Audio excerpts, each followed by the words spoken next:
Position time graph में पहले एक एग्जांपल दूंगा फिर बात करूंगा इसकी।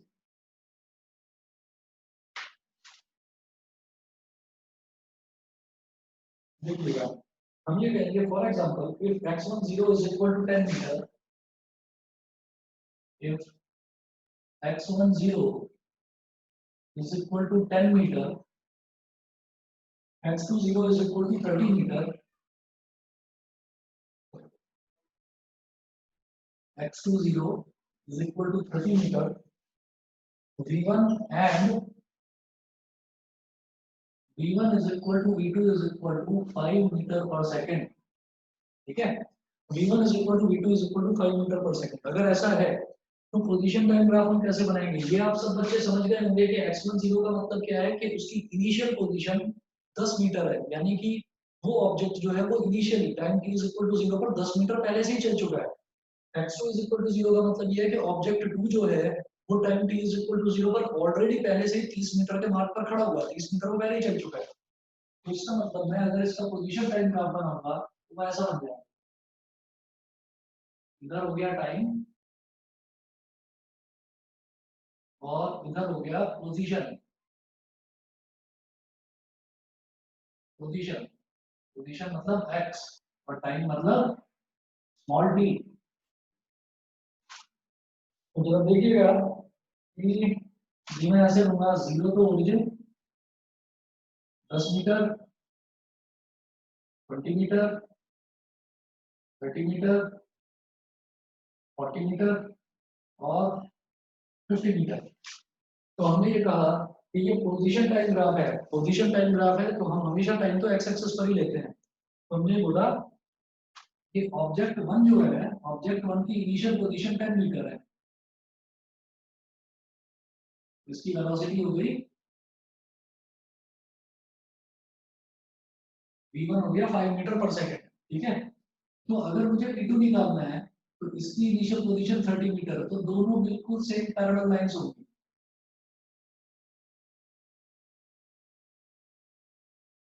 फर्क कितना है? फर्क सिर्फ इतना है कि इसकी इनिशियल पोजीशन 10 मीटर थी और इसकी इनिशियल पोजीशन 30 मीटर थी। सबको समझ में आ गया?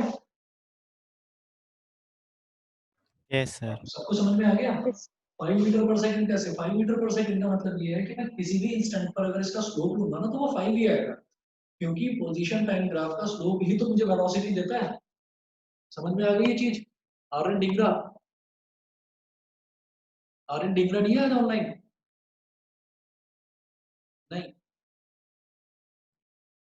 चलिए। अच्छा, इसके बाद अगला देखेंगे।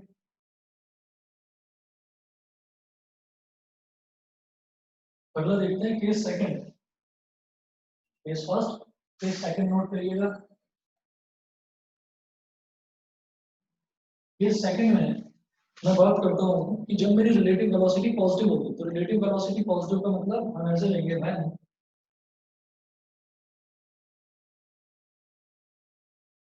v2 is greater than v1, when v2 is greater than v1, that is relative velocity v21 v2 minus v1। इस केस में क्या हो जाएगी? जब v2 v1 से बड़ा है तो बड़े में से जब छोटे को सब्ट्रैक्ट करते हैं तो वैल्यू पॉजिटिव ही आती है ना।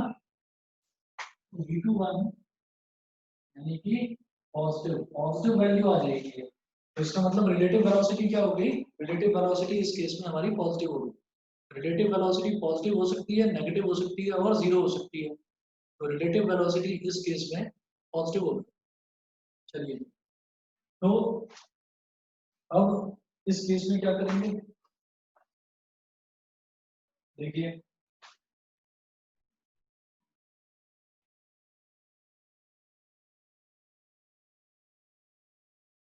ये हमारा टाइम हो गया, टाइम टी, और ये पोजीशन हो गया एक्स।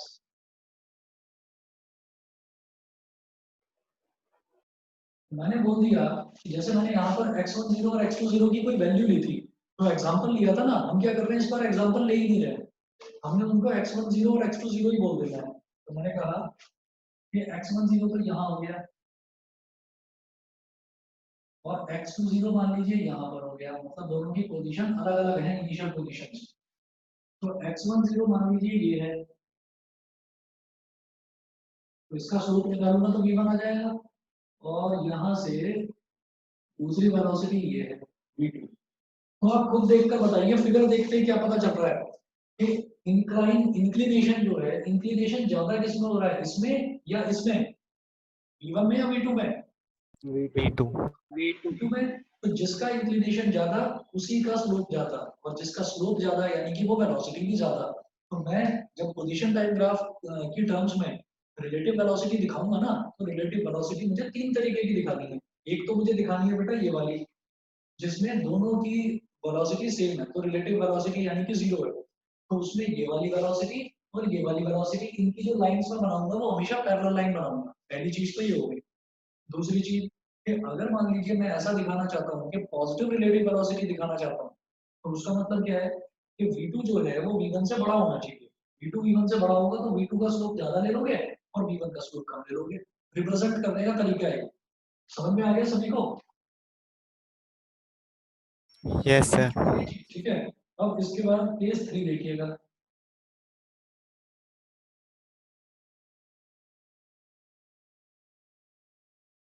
केस थर्ड इसमें है when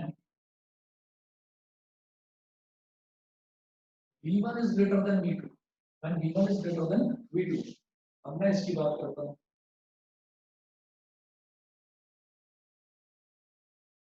तो जब v1 v2 से बड़ा होगा तब आप ग्राफ बनाइए जरा, position time graph.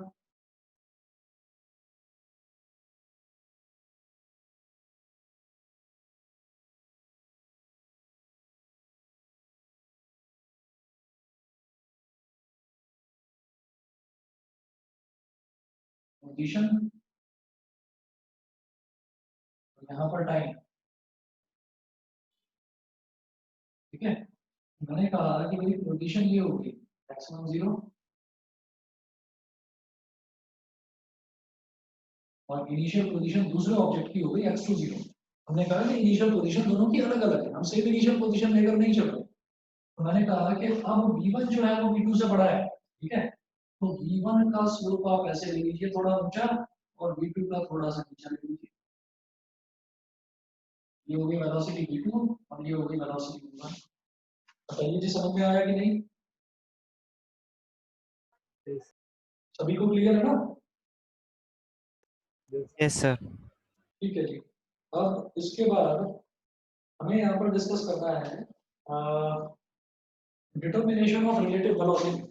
Relative velocity अगर डिटरमिन करने की बात आए, मैं किस तरीके से इसको करूंगा, नोट करेंगे, एक हेडिंग डालेंगे determination of relative velocity.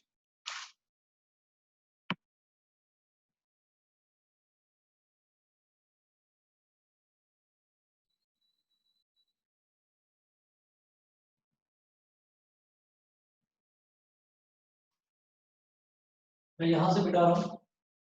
Aishwarya clear है तीनों graphs? Anushtha, Priyanshu? Yes, sir. Yes, sir. ठीक है। प्रियांशु आवाज आ रही है? Yes, sir. क्लियर है तीनों ग्राफ्स? Yes, sir. ठीक है। चलिए जी अगला देखते हैं, डिटर्मिनेशन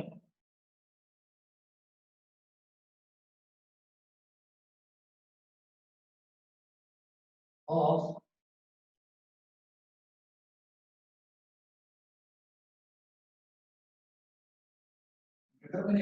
रिलेटिव वेलोसिटी।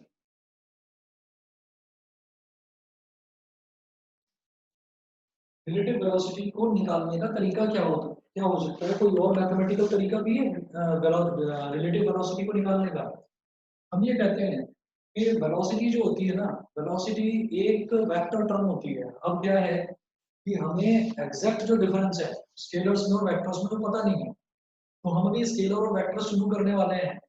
हम ये देखते हैं कि अगर मान लीजिए हमारे पास एक वेलोसिटी है और दूसरी वेलोसिटी है, और दोनों वेलोसिटीज के बीच में कुछ एंगल बन रहा है। फॉर एग्जांपल अगर मान लीजिए मैंने ये बोला कि consider two bodies A and B, note करिए जरा यहाँ पर, कंसीडर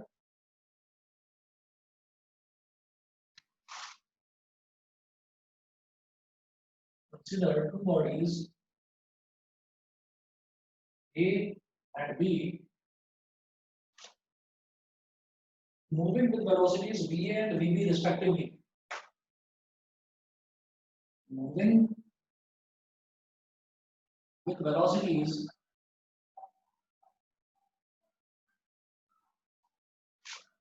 VA and VB.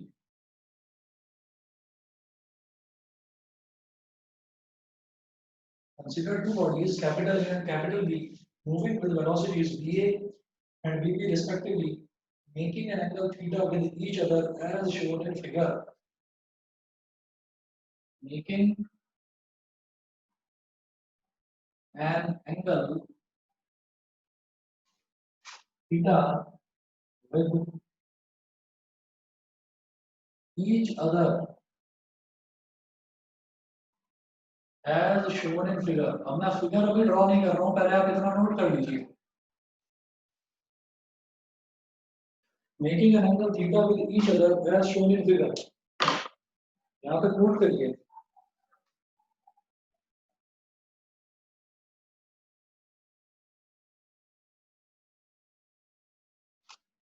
उसके बाद एक चीज समझानी है आप लोगों को कि जैसे नोट कर लिया सभी ने? Yes, sir. ठीक है.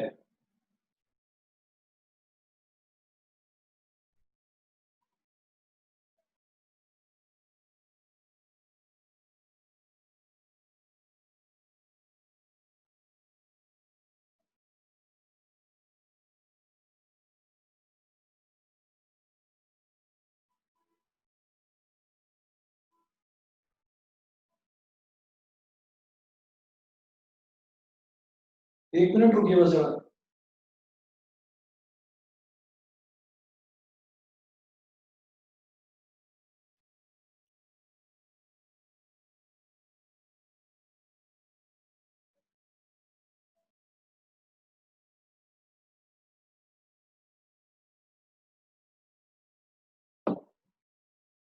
इसमें ना हमारे पास जैसे मान लो मैं ना एक ग्राफ की बात करता हूँ. फॉर एग्जांपल मैं अगर इसकी और इसकी बात करता हूँ तो इसमें हम क्या करते हैं, मैं ये नीचे वाला पोर्शन मिटा रहा हूँ. आप लोग सिर्फ देखेंगे, नोट नहीं करेंगे. जो नोट करने वाला पोर्शन है वो मैं आपको इधर बताऊंगा अभी. ठीक है. अभी इसीलिए आगे मैंने फिगर ड्रॉ नहीं करी है क्योंकि उसमें बहुत डाउट्स आ सकते हैं, तो पहले वो डाउट आपके क्लियर करो. देखो ऐसा है, हमने कहा कि अगर एक वेलोसिटी ऐसी है, दूसरी वेलोसिटी ऐसी है. हमने क्या करा, ये जो दोनों वेलोसिटीज हैं मैं इसको एज इट इज, मैं इसकी डायरेक्शन चेंज नहीं कर रहा हूँ. याद रखिए वेलोसिटी की बात करता हूँ तो वेलोसिटी एक वेक्टर क्वांटिटी होती है और वेक्टर क्वांटिटी का मतलब वहां पर मैग्नीट्यूड, मैग्नीट्यूड के साथ साथ डायरेक्शन, दोनों चीजें होंगी. ठीक है. तो ये जो v1 है, इस v1 को मैं एज इट इज उठा रहा हूँ. मैंने बिल्कुल एज इट इज, मैं इसकी डायरेक्शन चेंज नहीं करी है. जैसा ये है मैं एज इट इज पैरेलली उठाकर यहाँ ले आया. ये हो गया v1. v2 को मैंने एज इट इज लेकर आया और मैंने इसको इसके ऊपर ओवरलैप करवा दिया v1 और v2. तो v1 और v2 दोनों पैरेलल थे, इसका मतलब दोनों ओवरलैप कर गए. तो दोनों के बीच में एंगल कितना बनेगा? 0. 0 degree. 0 degree. हाँ? 360. 0 degree. ना ना ना, 0 डिग्री बोल रहा है कोई? Yes, sir. मैं बोल रही थी 0 डिग्री है ना? हाँ. आप ये देखिएगा कि जब ये पूरी तरह से ओवरलैप कर गया तो इसका मतलब एंगल तो इस तरह से खुलता है ना, ऐसे बनता है एंगल. तो एंगल तो बन ही नहीं रहा, वो पूरी तरह से ओवरलैप कर गया, तो angle between them is 0 degree. ये समझ गए? ये समझ गए? Yes, sir. yes sir. चलो पहली चीज तो ये. अब मैं बात करता हूँ इसकी, इस वाले केस की बात करता हूँ. मैं इसको मिटा रहा हूँ, केस थर्ड मिटा रहा हूँ, केस सेकंड की बात कर रहा हूँ सर. अब क्या करेंगे, हम इसमें भी v1 और v2 की डायरेक्शन चेंज नहीं कर रहे हैं. हमने क्या करा, जैसे ये v1 है, इस v1 को एज इट इज उठाकर नीचे ले आओ. मैं ले आया, ये हो गया v1. ये जो v2 है इसको एज इट इज उठाकर ले आओ और इसको ज्वाइन कर दो यहाँ पर. मैं इसको एज इट इज लेकर आया और इसको ओवरलैप कराने की कोशिश करी, तो इन दोनों के बीच में एंगल बढ़ रहा है कुछ, उस एंगल को मैंने मान लिया थीटा। ये समझ में आया कि नहीं आया? ठीक है, आप क्या करेंगे, ये जो है ना लाइन, इस V1 वाली जो स्ट्रेट लाइन है, इसको एज इट इज उठा कर ले आओ, यहाँ पर रख दो। V2 वाली जो है, V2 को एज इट इज उठा कर ले आओ और इसके ऊपर ओवरलैप कराने की कोशिश करो, वो ओवरलैप होगा ही नहीं, क्योंकि मुझे उसकी डायरेक्शन चेंज नहीं करनी। डायरेक्शन चेंज नहीं करनी, दैट मींस इन दोनों के बीच में एंगल कितना है, थीटा है कि नहीं है, बताओ, बताइए। Yes, sir. Yes, sir. है ना, तो इसका मतलब जब वेलोसिटीज डिफरेंट होती हैं तो वेलोसिटीज के बीच में कोई ना कोई एंगल होता है।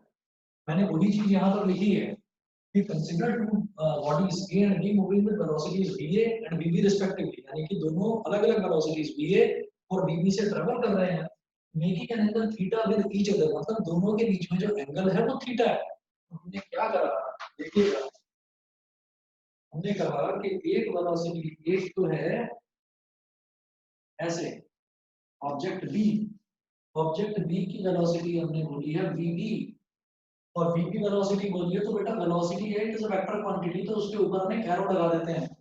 वेक्टर का साइन होता है कि हमने उसके ऊपर एक एरो लगा दिया, ठीक है। अच्छा, और दूसरा जो ऑब्जेक्ट है उसकी वेलोसिटी है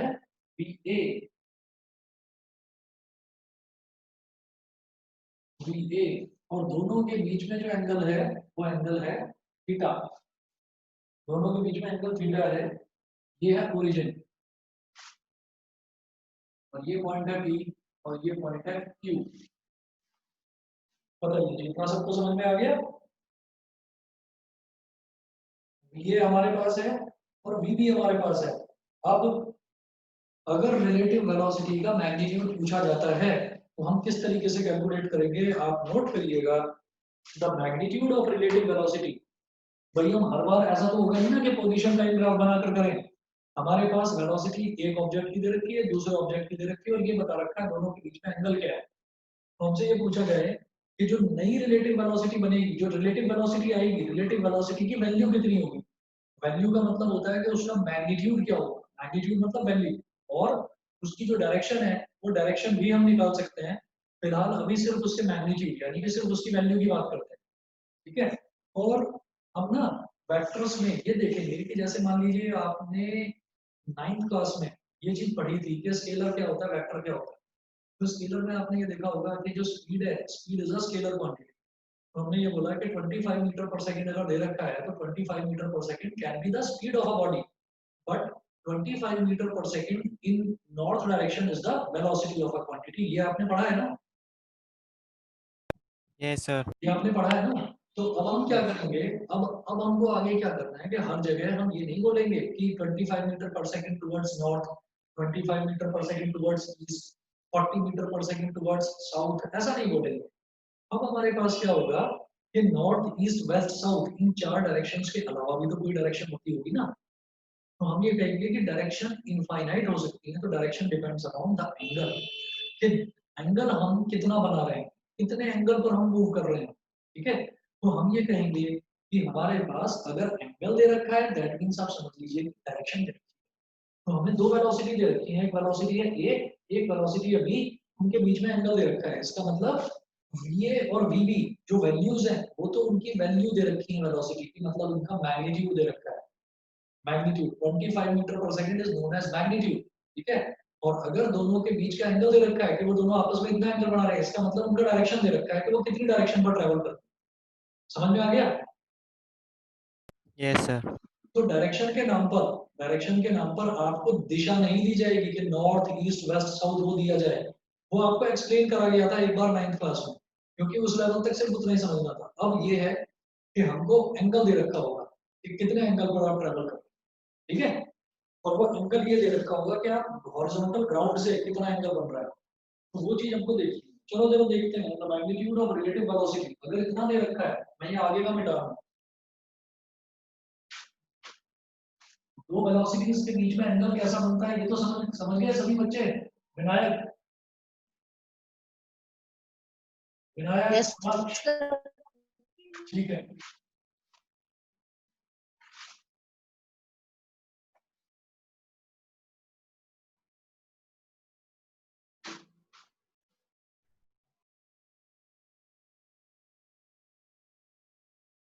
चलिए जी, अब हम क्या करेंगे इसमें कि मैग्नीट्यूड इधर लिख रहा हूं मैं,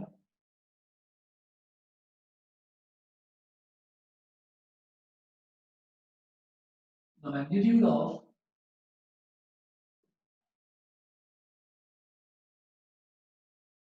relative velocity is given as relative velocity का मैग्नीट्यूड निकालने का एक फॉर्मूला होता है, वो आप लिखेंगे VAB is equal to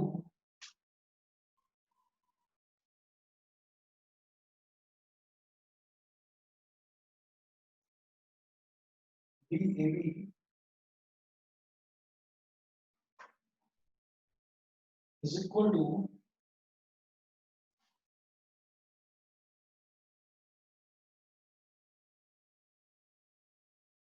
under root VAB is equal to under root VA square plus VB square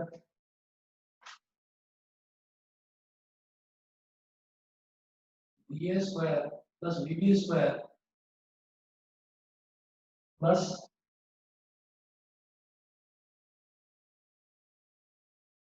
2VABB दिखाई दे रहा है, नीचे लिख रहा हूं जरा,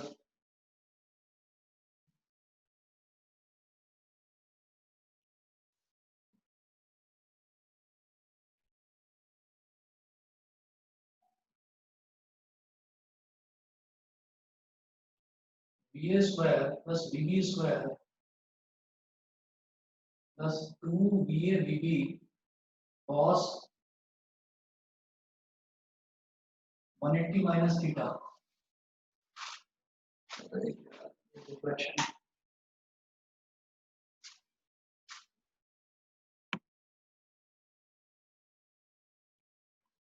सर आपने 180 माइनस थीटा क्यों लिखा है? बता रहा हूँ, अभी पहले नोट कर लो,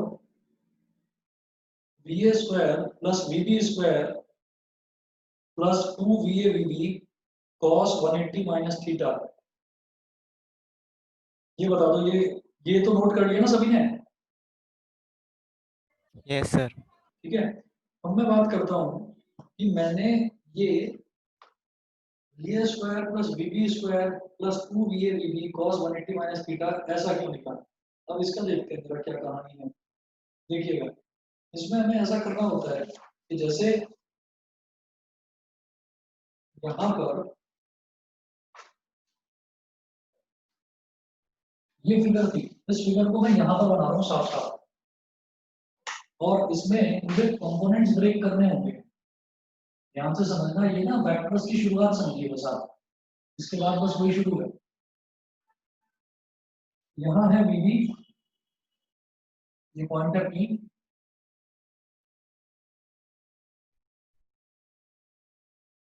तो ओरिजिन बोल दो, ये है VB,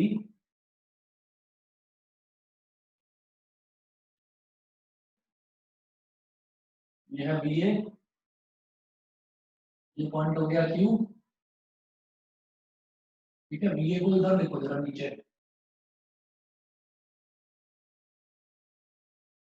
दोनों के बीच में एंगल है थीटा, दोनों के बीच में एंगल थीटा है। तो हम क्या करना चाह रहे हैं यहाँ पर, हम ये देख रहे हैं कि इधर तो है थीटा, और मैं क्या निकाल रहा हूँ, मुझे निकालना है बेटा VAB। तो VAB का मतलब क्या है, मैं अभी अभी एक चीज देख कर आया हूँ, बिल्कुल बेसिक सी चीज, V21 क्या होता है, V2 माइनस V1। तो सिमिलरली VAB क्या होगा बताओ जरा, VA माइनस VB। हाँ जी बताइए। Yes sir. ठीक है, VA माइनस VB होगा। तो VA तो मेरे पास ये है, तो मुझे माइनस VB चाहिए। तो देखिए माइनस VB कैसे निकलेगा, हम क्या करेंगे, ये जो VB है इसको मैं क्या करूंगा, इसको मैं एग्जैक्टली ऐसे बिल्कुल उल्टा इसकी मिरर इमेज बना दूंगा, तो वो माइनस VB बन जाएगा। मैंने ये कर दिया,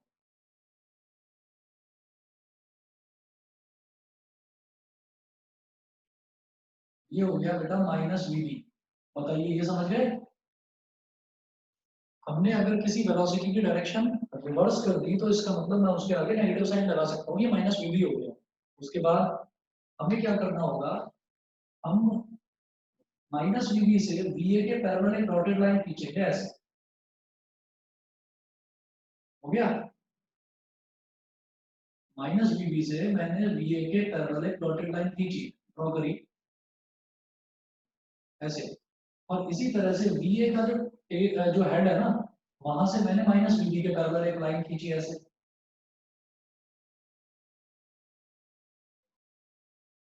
बताइए समझ गए सभी बच्चे? तो ये यहाँ पर इंटरसेक्ट कर रहे हैं, बोलो सही है? Yes sir. अरे मैंने वीए के पैरेलल एक लाइन माइनस वीबी से ड्रॉ करी, और माइनस वीबी के पैरेलल लाइन एक वीए से ड्रॉ करी, समझ गए? Yes yes sir. सर। हाँ, तो अब जरा देखिएगा कि ये हमने ड्रॉ करी, तो ये जो पोजीशन है ना, इसको जब मैं ओरिजिन से ज्वाइन कर दूंगा तो दिस विल गिव मी वीएबी का मतलब वीए माइनस वीबी दे देगा इधर। लेकिन इन दोनों के बीच में जो एंगल होता है बेटा, एंगल क्या बनेगा? ये वाला एंगल क्या बनेगा, ये बताओ? 180 minus 180 minus theta. 180 minus theta बन जाएगा, ठीक है। अच्छा, अब होता क्या है कि भाई मेरे पास, मैं जानता हूँ, मैंने बेसिक लैंग्वेज में बस इतना देख लिया कि V21 की वैल्यू होती है V2 माइनस V1, तो VAB की वैल्यू होगी VA माइनस VB, ठीक है। लेकिन इस चीज को समझो किस तरह से, अगर एंगल वगैरह ये सब कुछ दे रखा है तो इस चीज को मैं किस तरह से समझूं? हम ये कहेंगे कि भाई एक चीज हमें याद रखनी है कि जब भी कभी मुझे रिलेटिव वेलोसिटी निकालनी है, ठीक है, तो रिलेटिव वेलोसिटी से मुझे ये पता चल जाएगा कि जैसे VA है तो मुझे VA और VA माइनस VB करना है। लेकिन जैसे ही यहाँ पर बेटा वेक्टर लग जाएगा, वेक्टर लगने का मतलब उसका मैग्नीट्यूड कैसे निकलेगा? इसका होल स्क्वायर, इसकी वेलोसिटी का होल स्क्वायर, प्लस इसकी वेलोसिटी का whole square, multiply by 2 into this velocity into this velocity into cos of angle between them, ऐसा होता है। हम ये कहेंगे कि फर्स्ट पोर्शन इसका होल स्क्वायर, सेकंड पोर्शन इसका होल स्क्वायर, दोनों को ऐड करेंगे plus twice of first portion second portion into cos of angle between them। तो इन दोनों के बीच में एंगल कितना आ रहा है? 180 माइनस थीटा। ये बताइए, ये समझ में आया? Yes sir. ठीक, तो ये चीज तो आपको लर्न करनी है कि भाई हमें दोनों के बीच में इस तरीके से कोऑर्डिनेशन बनाना है। तो इस तरह से ये मैंने लिख दिया। हम क्या करेंगे कि वी ए बी ऐसे निकलेगा जब दोनों के बीच में एंगल दे रखा होगा। हर्ष, ये चीज तुमने कर रखी है? क्या सर? जो बता रहा हूँ ये आता है? हाँ स्कूल में करा तो था। बी ए स्क्वायर प्लस दूसरा जो वेलोसिटी है ना वो माइनस वी बी है, वो प्लस वी बी नहीं है, माइनस वी बी। ठीक, तो ये हो गया हमारी दूसरी वेलोसिटी। या नहीं, ऐसे नहीं करेंगे, सीधा सीधा वी बी करेंगे। ये square plus V B square plus 2 into first velocity into second velocity, और दोनों वेलोसिटीज के बीच में एंगल क्या है? 180 माइनस थीटा।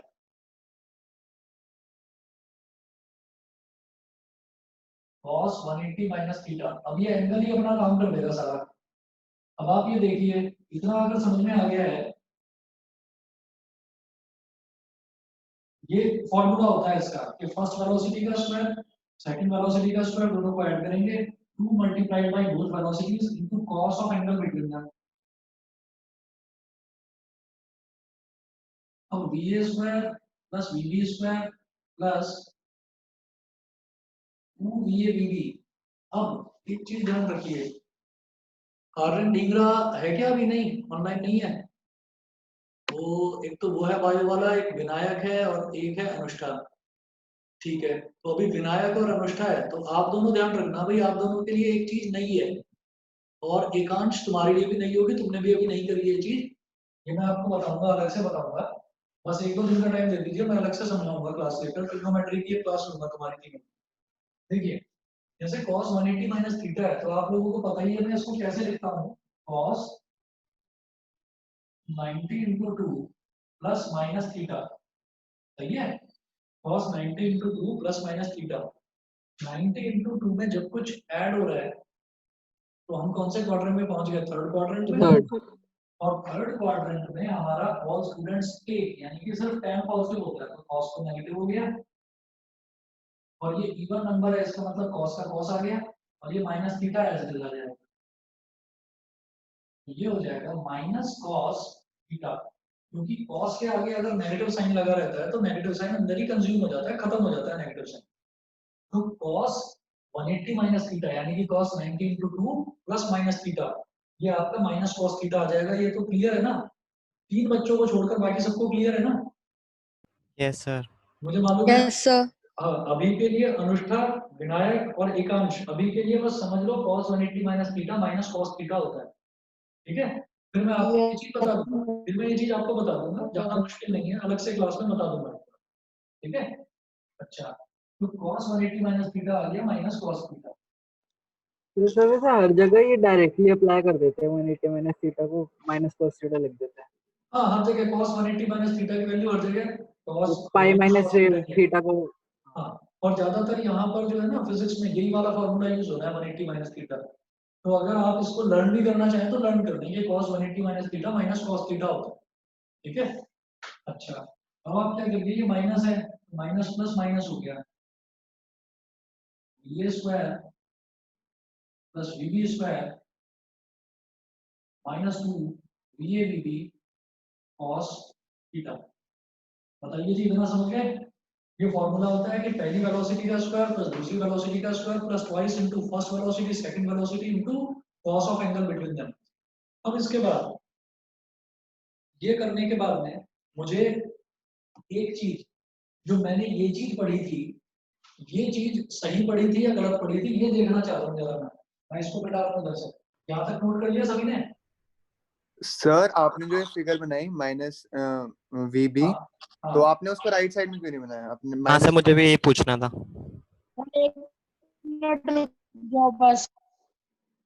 जो माइनस वी बी है इसको मैंने इधर क्यों नहीं बनाया? हमारा वी, हाँ सर, राइट साइड में डॉटेड लाइन बना हाँ, सकते थे वो तो। सेम ही फॉर्मूला आता। मेरी बात सुनिए, हमें निकालना है V A B. V A B का मतलब मुझे निकालना है V A minus V B, V A minus V B. तो इधर तो देखो प्लस वी बी है ना, ये तो मैंने प्लस वी बी यहाँ पर लिया है, तो माइनस वी बी तो इस तरफ होगा ना, अपोजिट उल्टा। Okay sir. Okay sir. ठीक है, हाँ। जैसे हमारा सर एक्स एक्सिस इस तरफ होता है तो माइनस एक्स इस तरफ होता है ना लेफ्ट साइड, इसलिए करा ये काम। ठीक, ओके सर। ठीक है, अब क्या सर ये जो कीजिएगा? VAB है हाँ, वो एक तरह से वेक्टर प्रोडक्ट ही हुआ ना उन दोनों का। वेक्टर प्रोडक्ट ही है, एक्चुअली वेक्टर प्रोडक्ट नहीं है, डॉट प्रोडक्ट है, डॉट प्रोडक्ट है, स्केलर स्केलर। प्रोडक्ट है। हाँ, स्केलर प्रोडक्ट है। मैं बताऊंगा अभी डिटेल में इसको, बस इतना बताइए, इतना समझ में आ गया कि नहीं? Yes sir. क्योंकि हमें स्केलर वेक्टर को डिटेल में पढ़ना है अभी नेक्स्ट चैप्टर में, बिल्कुल लास्ट टॉपिक कर रहे हैं, इसके बाद में नेक्स्ट टॉपिक हमारा वही है। देखिएगा डिटरमिनेशन ऑफ रिलेटिव, अच्छा हाँ, इसके बाद स्पेशल केस देखिएगा।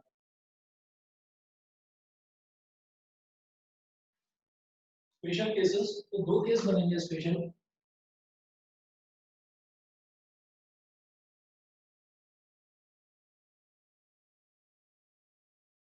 Case one,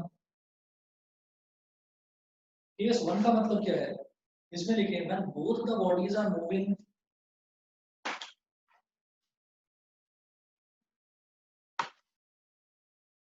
when both the bodies when both the bodies are moving along parallel straight lines in the same direction, लिख रहा हूँ मैं इधर।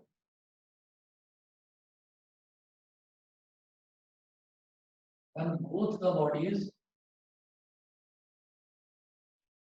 are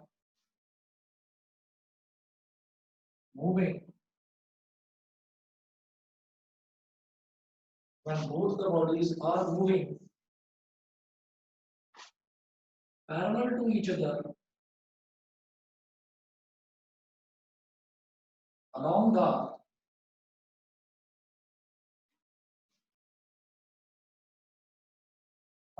same straight line,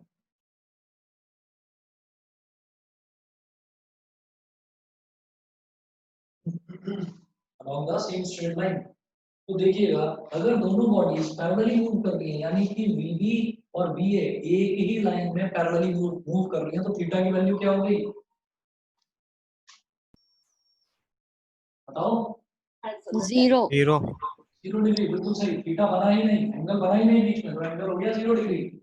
तो V A B is equal to under root VA square plus VB square minus 2VA VB cos 0 degree. cos 0 degree का मतलब होता है 1, तो VAB is equal to under root VA square plus VB square minus 2 VA VB। VA square plus VB square minus 2 VA VB, ये कितना हो जाएगा? VA plus VB का होल स्क्वायर गलत नहीं बोल रहा हूँ कुछ? VA माइनस VB का होल स्क्वायर, हाँ सर। ठीक है। होल स्क्वायर से स्क्वायर रूट कट गया तो क्या आ जाएगा? VA minus VB। तो आप ये देखिएगा कि जो मैंने केस पढ़ा था, जो स्टडी करा था रिलेटिव वेलोसिटी का, सबसे पहले जो मैंने पढ़ाई करी थी रिलेटिव वेलोसिटी के बारे में, तो उसमें हमने यही तो देखा था कि दोनों बॉडीज एक सेम डायरेक्शन में और around the same straight line they are travelling. तो उसमें हमारा यही तो था कि दोनों के बीच में एंगल कुछ नहीं बन रहा है। और उस चीज में मैंने क्या बताया था कि VAB is equal to VA minus VB होता है। VAB is equal to VA minus VB होता है। ये चीज समझ में आ गई? ये चीज समझ में आ गई? Yes, sir. अगर हमारा इनिशियल केस है वही कि theta is equal to 0 degree है, तो VAB is equal to VA minus VB हो जाएगा, ठीक है। अच्छा, उसके बाद अभी के लिए तो ये चीज आपको मैंने रटवा दी, अभी के लिए तो रटवा दी कि VA square plus VB square plus 2VA VB cos of angle between them. लेकिन एक दो क्लासेस के बाद में आपको ये समझ में आ जाएगा कि इसको भी रटने की जरूरत नहीं। वो मैं आपको बताऊंगा जब कंपोनेंट्स हम ब्रेक करके देखेंगे कि कंपोनेंट्स ब्रेकिंग होती कैसे है, ठीक है, तो उसमें समझ में आएगा। फिलहाल के लिए इतना समझिए, केस 1 क्लियर। इसके बाद देखते हैं केस 2।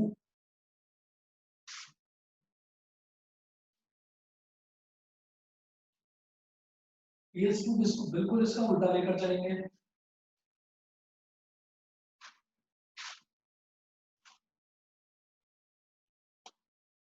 केस 2 में है when the two bodies are moving along parallel straight lines but in the opposite directions.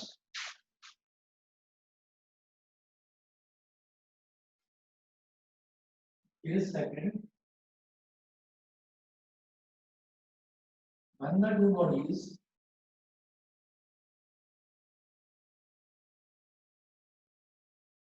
are moving parallel to each other but in the opposite directions. एक दूसरे के पैरेलल तो हैं लेकिन अपोजिट डायरेक्शन में, मतलब एक बॉडी इधर जा रही है तो दूसरी बॉडी इधर जा रही है, ठीक है। अगर VA इधर है, अगर VA इधर है तो VB इस डायरेक्शन में है। बताइए जी, जब दो बॉडीज अलग अलग डायरेक्शन में जा रही हैं लेकिन हैं पैरेलल लेकिन बिल्कुल अपोजिट डायरेक्शन में, तो दोनों के बीच में एंगल कितना बनेगा? 180 degree. बहुत बढ़िया, 180 डिग्री। तो एंगल बिटवीन देम 180। किसी को नहीं समझ में आया तो बता देना मेरे को प्लीज। आ गया सर। आ गया एंगल बिटवीन देम। विनायक समझ में आ गया? सर थोड़ा बहुत। बताता हूँ, देखो एक बॉडी अगर इस डायरेक्शन में जा रही है, मान लीजिए VB इस डायरेक्शन में जा रही है ऐसे VB, और दूसरी बॉडी बिल्कुल पैरेलल इसके अपोजिट डायरेक्शन में जा रही है, मतलब ऐसे। भाई पैरेलल ही तो हो गई, अपोजिट डायरेक्शन में ऐसे। Yes, दोनों के sir. बीच में एंगल कितना हो गया? 180 डिग्री। समझ गए? बताइए सही है? हाँ सर. ठीक है, तो दोनों के बीच में एंगल बन गया 180 डिग्री। तो इस केस में हम क्या कहेंगे? VAB वेक्टर, VAB का मैग्नीट्यूड, सॉरी VAB का magnitude is equal to under root VA square plus VB square minus 2VA VB cos 180 degree, क्योंकि अब थीटा हो गया 180 डिग्री, तो cos 180 डिग्री। और cos 180 डिग्री की वैल्यू होती है -1, A square plus B square minus, और हम इस चीज को कैसे स्टडी कर रहे हैं, हमने देखिए आपको एक चीज बता दिया, जो बायो वाले बच्चे ध्यान देना, मैंने एक चीज बताई थी कि cos 180 माइनस थीटा जो होता है वो cos थीटा के माइनस cos थीटा के इक्वल होता है, ठीक है। तो इसी तरह से अगर सिर्फ cos 180 की बात करी जा रही है तो मैं उसको ऐसे लिख सकता हूँ cos 180 माइनस 0, तो इसको मैं सीधे सीधे लिख दूंगा ना माइनस cos 0, और थीटा अब क्या हो गया, थीटा अब 0 हो गया, तो मैं इसको ऐसे लिख दूंगा माइनस cos 0। अनुष्का, विनायक, बताइए क्लियर है? बोलो। Yes sir. है ना? अब देखिएगा कि अब cos 180 है, cos 180 माइनस 0 लिख दिया, यानी कि माइनस cos 0 हो गया, तो लिख लीजिए यहाँ पर माइनस cos 0 डिग्री, और cos 0 डिग्री 1 होता है, 1 का मतलब क्या हो गया, बाहर माइनस साइन है तो minus one into minus sign plus हो गया, under root B square plus B square minus 2 B into minus one ये प्लस हो गया, under root B square plus B square plus 2 B, सबको दिखाई दे रहा है?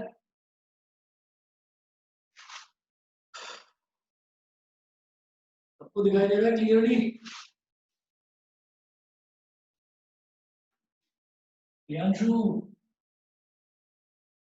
Yes sir. चलिए अब ये हो जाएगा B square plus B square plus 2 B, क्या हो गया, बी प्लस बी का होल स्क्वायर और इसका अंडर रूट, तो बी की वैल्यू इस केस में क्या आ गई, बी प्लस बी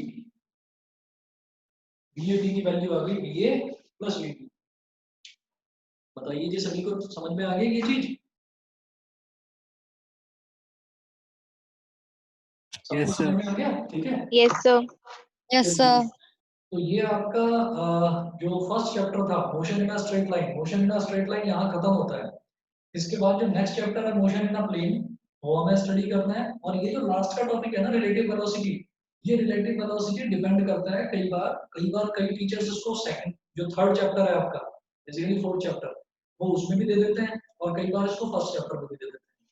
तो ये जो रिलेटिव वेलोसिटी वाला चैप्टर है, ये सॉरी जो टॉपिक है रिलेटिव वेलोसिटी वाला, ये वाला थोड़ा थोड़ा आपको सेकंड चैप्टर में भी जो हम नेक्स्ट चैप्टर पढ़ेंगे उसमें भी आपको पढ़ने के लिए मिलेगा। तो नेक्स्ट चैप्टर मेरे को करना है मोशन इन अ प्लेन, जिसमें हमें ट्रैजेक्टरी देखना है, प्रोजेक्टाइल मोशन देखना है, स्केलर्स एंड वेक्टर्स देखना है।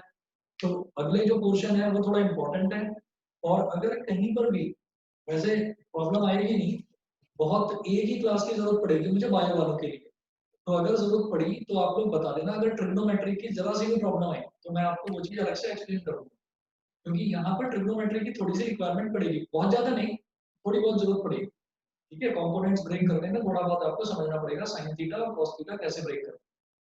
ठीक है, तो अभी के लिए इतना। और दूसरा, आप लोग इस चीज के लिए तैयार रहिए कि मैं विदिन अ वीक आपका जो ये वाला चैप्टर कंप्लीट हुआ है motion in a straight line, मैं इसका टेस्ट लूंगा बहुत जल्दी। ठीक है, सर रिलेटिव वेलोसिटी के क्वेश्चन करा दीजिए। रिलेटिव वेलोसिटी के क्वेश्चंस भी कराऊंगा, लेकिन पहले स्केलर और वेक्टर क्लियर होना जरूरी है। मैं इसीलिए बोल रहा हूँ कि इसका थोड़ा सा पोर्शन नेक्स्ट चैप्टर में भी आएगा, तो पहले स्केलर वेक्टर करेंगे क्लियर, उसके बाद इसके क्वेश्चंस करा। ठीक है,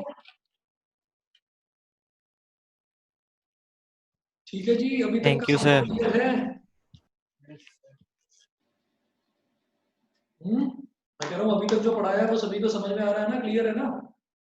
yes Yes, sir. sir. Yes. Yes problem sir. आए तो बता देना, किसी भी बच्चे को कोई प्रॉब्लम आए, कोई चीज कोई टॉपिक ऐसा लगे कि नहीं भाई मेरे को एक बार और करना है, तो मैं करा दूंगा, बता देना।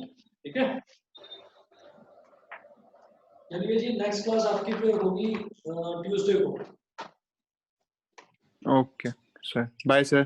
चलिए जी, thank you sir. Okay Thank you, sir. Okay. Sir हाँ जी, बताइए। सर आपने फिजिक्स और मैथ्स में कितने कितने चैप्टर करा दिए? मैंने अभी फिजिक्स में तो ये दूसरा ही चैप्टर कंप्लीट हुआ है। पहला वाला चैप्टर जो था ना, पहले वाले चैप्टर यूनिट्स एंड मेजरमेंट कराया था और अब ये दूसरा वाला कराया motion in a straight line. ये थोड़ा लंबा था चैप्टर, तो ये अभी ठीक है कंप्लीट सर। हुआ। और मैथ्स में? और मैथ्स में मैंने करा दिया था, सेट्स करा दिया है, रिलेशंस एंड फंक्शंस करा दिया है और कॉम्प्लेक्स नंबर करा दिया है। 3 करा दिए मैथ्स में चैप्टर, चौथा चल रहा है ट्रिग्नोमेट्री। अच्छा ठीक है सर। ठीक है, ओके।